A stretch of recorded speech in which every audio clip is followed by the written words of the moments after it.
Az égig érő passzúj. Egyszer volt, hol nem volt. Volt egyszer szerény asszony. Annak volt fia, meg egy tehénkéje.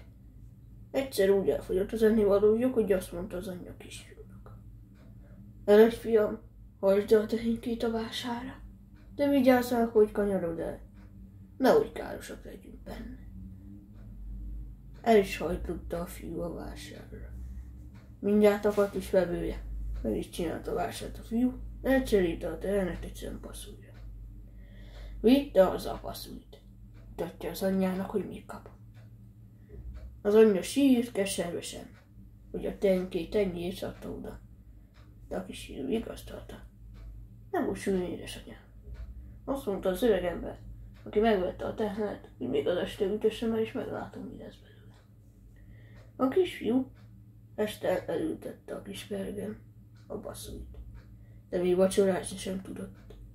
Alig várta, hogy mi lesz vele. Reggel, mikor felébredt, kinéz az ablakon. Látja, hogy kinőtt a passzúj, de nem látta a tetejét. Gondolta, megnézi kívülről. Kiment, megnézte, de bizony hiába bámulta. Nem látta a tetejét. Azt mondja az anyjának: Na látja, édesanyám, mennyit ér a passzúj. Megyek, fölmászom a tetejére. Az anyja mind kérvelte, hogy ne menjen, de mégis elindult.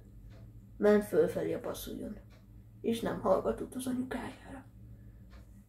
Addig ment mendegét, míg már olyan magas sápon volt, hogy szinte szédült.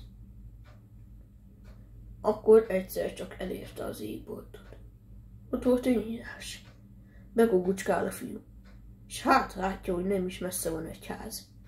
Gondolta magában: Szállást kérek, mert már úgyis este van, és reggel megyek haza. Hát, amint ott elmegy a házhoz, benyit az ajtón, ott talál egy asszonyt. Felkéri az asszony: Hol jársz itt, te kisfiú, amikor az én uram háromfejű sárkány, ha meglát téged, rögtön megesz. Jaj, könyörgött a kisfiú, úgy bújtassa el, mert ő úgy fél a sárkánytól. Azt mondja az asszony: Éhes vagy, te kisfiú? Jaj, bizony éhes. Az asszony adott vacsorát neki. Kisfiú megköszönte szépen a szívességét. Mamához gyere, rögtön bújjál el, mert jön haza az uram. Gondolta az asszony: Vajon hová? Hová bújtassa el a kisfiút? Gondolta, behozza a ragasztótetnőt, beteszi az ágy alá, és aláborítja a kisfiút. Álmos volt a kisfiú, de úgy meg volt ijedve, hogy nem mert elaludni. Hát, mikor üti az óra 12-t, támadott nagy dörömbölés, zúgás. Jön haza a sárkány. Forz egy fekete tyúkot a hóna alatt, leteszi az asztalra, és mondja: Tolj egyet. Hát a tyúk rögtön toljt egy aranytojást. Sárkány megint rákiáltott: Tolj még egyet.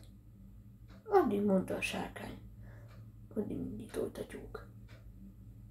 De a sárkány nagyon éhes volt. Asszony, vacsorát ide? Adott az asszony vacsorát. Vacsorázik a sárkány.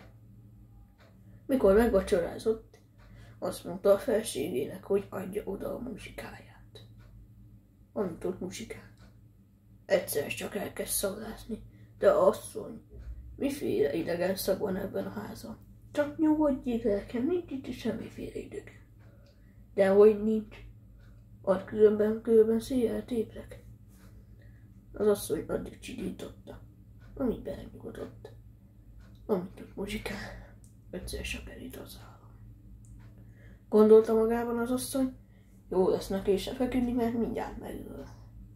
A kisfiú, amikor észrevette, hogy mind a ketten aludtak, kibújt a tető alól, hóna alá fogta a fekete tyúkot. A másik kezében a musikát, és gyerünk, szakadt vele ki a házból. Mikor jött volna a lyukból, gondolta, visszanéz, hogy nem jön a sárkány. De aztán adott valami ijeszgetést, mert hallotta, hogy a sárkány egészen a nyomában volt már, a kisfiú gyorsan leeresztette magát a szálfaszújon, szeged szépen ki volt a kampány. Hamar kivágta a szálbaszút vele. A sárkány lebucskázott, kezelába kitörött, és a kisfiú agyonütötte. Többet nem kell féljen tőle senki. Akkor bement az anyjához, aki nagyon búsult miatta, hogy haza lett. Ne búsuljon, anyám, lesz még szálbaszút. Jaj, honnan lenne, fiacskám? Akkor a kisfiú szépen kivette a tyúkot a hóna alól, és az asztalra tette, és azt mondta neki, tolj egyet. Hát a tyúk rögtön tolt egy aranytojást, és azon nyomban megkezdődött a nap. A kisfiú muzsikált a muzsikájával, az anyja meg csak hallgatta. Aki nem hiszi, járjon.